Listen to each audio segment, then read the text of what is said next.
Is protein the most satiating macronutrient and therefore possibly the most important macronutrient for healthy weight loss? I'd argue the answer is yes, but with some important caveats. So let's talk about the specifics so you can understand if you should increase your protein intake and how it might affect your hunger, your satiety, and your healthy weight loss. I'm Dr. Brett Scher, the medical director at dietdoctor.com, and this is such an important topic that comes up all the time. And now that we've been putting out so much new content on higher satiety eating, there's been some questions about the role of protein and its effect on satiety. So first, when we talk about satiety at Diet Doctor, we sort of combine a number of different things. There's the immediate satiation from your meal. There's when you feel hungry to eat again. And then there's sort of longer term satiety about eating fewer calories over days and weeks and months. So we sort of combine them all together. So that's important to start with the definition and then see how protein fits into it. Now, in the intro, I said, I believe protein is the most satiating macronutrient with some caveats. So I'm going to go through those caveats. And in the end, I'm going to tell you kind of exactly how much protein you're supposed to eat and an easy way to get it. And now there's some individual variation, but I'm going to give you the guidelines so you can understand how much protein you should be shooting for to see if it helps your satiety, your hunger, your healthy weight loss. But first, let's get into sort of what is the evidence? Why do I think protein is a more satiating macronutrient? And there's this concept of the protein leverage hypothesis, or just protein leverage in general. And it was sort of popularized by Professors Robbenheimer and Simpson, who I interviewed on the Diet Doctor podcast. So you can definitely go check that out for more details. But what the evidence showed is if you go from a low level of protein to at least a moderate level of protein, then you eat fewer calories during the day. And there are other studies that show this as well, going from 15% to 25%, or even some going from 15% to 30%, that there's a clear drop-off in the number of calories when you're eating more protein. Another important thing is when we look at the low carb studies. So many of the low carb studies lower the carbs, but also increase the protein, which leads me to believe that lower carb, higher protein is a better way to go. But these are sort of nebulous terms: high protein, higher protein, low protein. What does it all mean? So quick definitions: the RDA, the recommended dietary allowance of protein, is 0.8 grams per kilogram. That is the floor. That is to prevent protein deficiencies. That is very different than to say what is optimal for satiety, for hunger, for weight loss, for lean muscle mass. That is very different than saying that 0.8 grams per kilo. So when we talk about, higher protein or eating more protein for satiety, the evidence is in that 20 to 25% of your calorie range.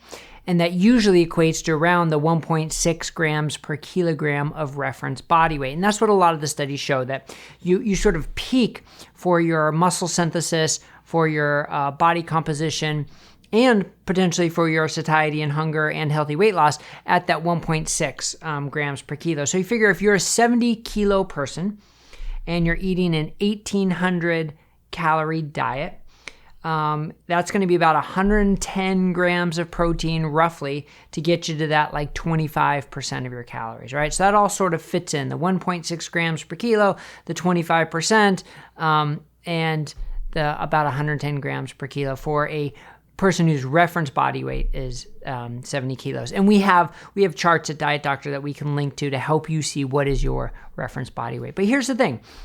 Does that mean if getting to that level is good for satiety, that more is even better? That if 25% is good or 1.6 grams per kilo is good, does that mean 35, 45% is better and 2.5 grams per kilo is even better? Well, kind of yes and no. And here's where the science gets a little more nebulous and a little more conflicting, right? In that sweet spot, going from like 10 or 15% to the 25%, there's pretty good consensus for most studies, and I'll point to one example to the contrary in a minute. But most of the studies, most of the evidence is very clear.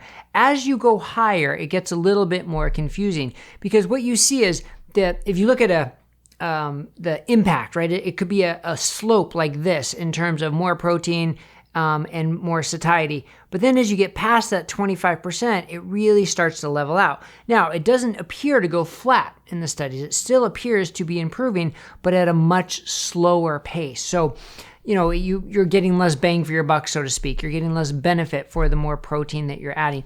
But it doesn't mean that you get zero benefit. So that's why I want people to focus on getting out of the low range into the moderate range, into that 25%, into that 1.6 grams per kilo. And then if you still are having trouble with hunger, with not being able to add muscle mass, then you can consider going higher, but you also have to look at the other aspects of your diet. It's not protein in isolation. And that leads me to the example of people who can do very well from a health standpoint with very low protein diets. You know, the traditional Okinawans are the classic example that they ate, about 10% protein. But what else did they do? They've had very high fiber carbs, very low energy density foods, absolutely no hedonic foods. They were outside physically active most of the day. They ate, they averaged like 12 to 1,400 calories.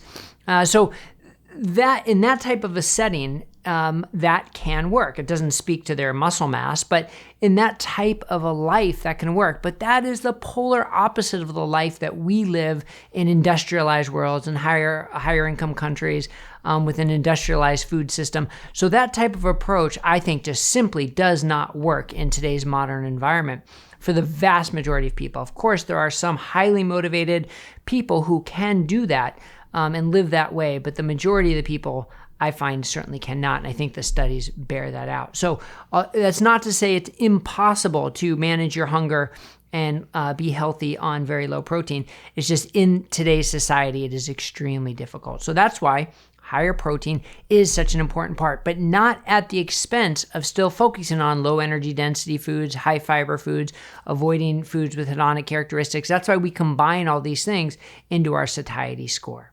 So you've probably heard of this 80-20 rule, right? You want to do something that gives you 80% of the benefits, even if it's only sort of 20% of the effort. And that's how I see protein. By increasing your protein, getting into that moderate protein range, the 25% of your calories, 1.6 grams per kilo of reference body weight.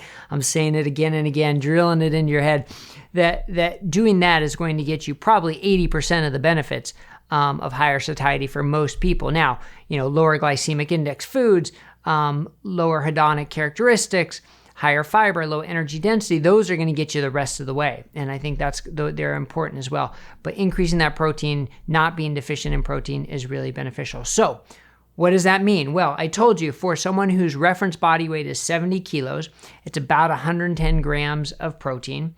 And that can look you can get that very easily. So if you're eating three meals a day, breakfast, 3 eggs, with 3 ounces of smoked salmon.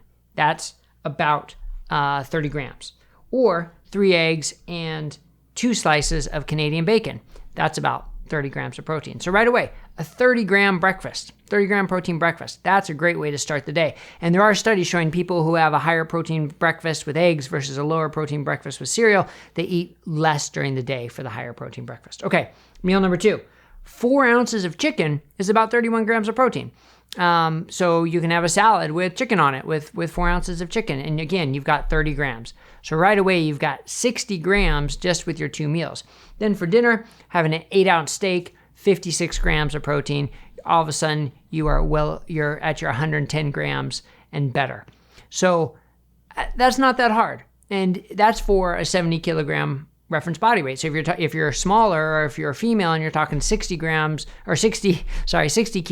right away, you're reducing your amount, right? So that's the standard.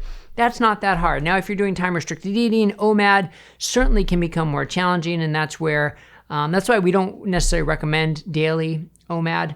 And that's where maybe protein supplements could come in, or certainly protein snacks between your 2 meals could be helpful. But it's not that challenging. That's the thing. It's not that challenging to get, and it should help with satiety, with reducing hunger, with improving healthy weight loss, and certainly with maintaining lean muscle mass. Hopefully that was helpful to give you an idea about why I think protein is the most important macronutrient for hunger and healthy weight loss, but isn't the whole story by itself. All right, if this was helpful, please click thumbs up and subscribe, and we'll see you here next time on Diet Doctor News on YouTube. Thanks a lot, everybody.